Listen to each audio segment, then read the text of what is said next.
Our case takes place in June of 1971, during the Vietnam War. One man represents the New York Times, while the other represents the entirety of the United States, in a case of secrets, espionage, and the country's national security. Order in the court.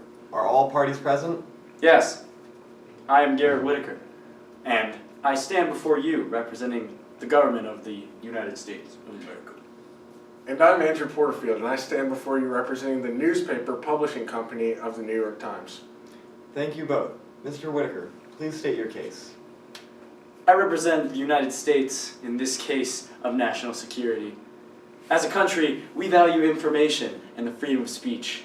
But in times of war, these rights must be restrained for the safety of our country and the protection of our nation's secrets.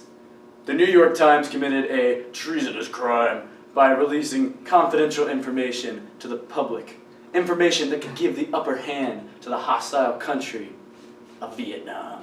But because of this, we demand actions be taken to punish the newspaper company for their actions in betraying our country. Thank you. The defendant, please stand and state your case. I represent the New York Times in this case and defend our country's founding right of the freedom of speech.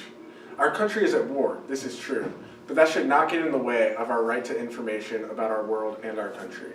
We as a newspaper industry are responsible for the spread of information to the people, regardless of political agenda. We received information from Daniel Ellsberg regarding the United States' involvement in Vietnam and information directly relating to the President of the United States.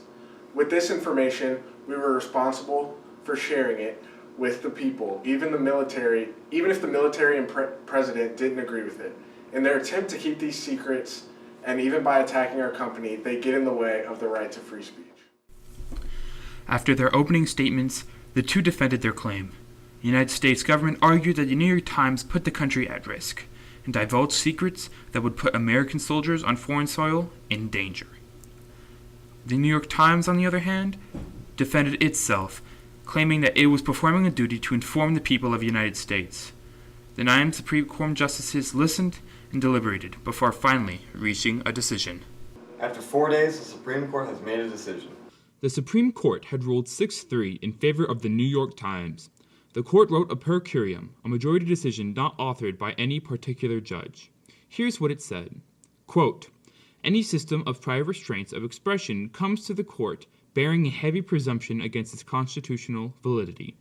The government thus carries a heavy burden of showing justification for the imposition of such a restraint. The government had not met that burden in these cases." End quote. Justice Black, joined by Justice Douglas, wrote concurring opinions that claim, quote, "A court can never enjoin the publication of news consistent with the First Amendment," and that the press must be left free to publish news, whatever the source, without censorship, injunctions, or prior restraints. Furthermore, the executive branch does not have any inherent power to protect national security sufficient to overcome the heavy presumption against the constitutionality of prior restraint on publication. End quote. Justice Brennan concurred that there is only, quote, "a single, extremely narrow," end quote, exception to the prior restraint doctrine involving an imminent threat in a time of war, and that exception did not apply here. As for the dissenting opinion, Justice John Harlan, joined by Chief Justice Berger and Justice Blackmun, wrote, quote, "The judiciary did not have the right to second-guess the executive branch on matters of national security beyond 1, satisfying itself that the subject matter of the dispute does not lie within the proper compass of the President's foreign relations power, and 2, insisting that the determination of disclosure of the subject matter, whether it irreparably harm the national security, be made by the head of the executive department." End quote. I think the Supreme Court did a good job in deciding to go with the New York Times because the New York Times did do what was best for the people by giving us the information we needed. I also believe this. I'm going into journalism, and I think that that honest and truthful journalism is the most important, is one of the most important facets of a democracy because we need to hold the government accountable for their actions. And I guess we're doing a 3-on-3 agreement, because I also agree with this, because I think that chasing after something that will benefit the public is something that a journalist should do.